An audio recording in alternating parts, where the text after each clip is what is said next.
Hey guys, welcome back to Ford Mechanics. Our mission here at the garage, guys, is to save you as much money as we can. That's why we make these absolutely free videos. Let's go ahead and start on it now.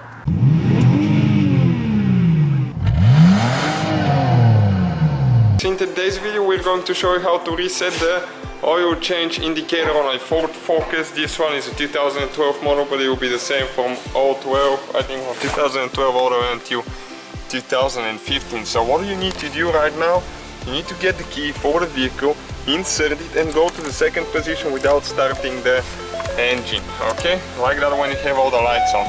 And now what you need to do after that, you need to hold both brake pedal and accelerator down like that, and you're going to get the message on the screen: service oil reset in progress.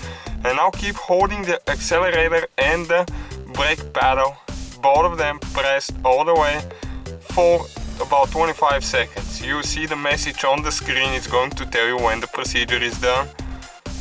Just don't let one of them go, because you have to restart the procedure again. Service oil reset complete. And as you can see now, what you need to do, you need to turn the key back to off position, pull it out, put it back in, and now you can go ahead and start the vehicle.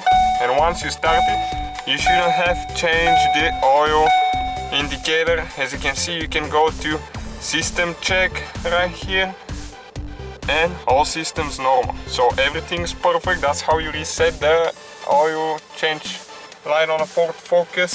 Thank you guys for watching this. Don't forget to subscribe.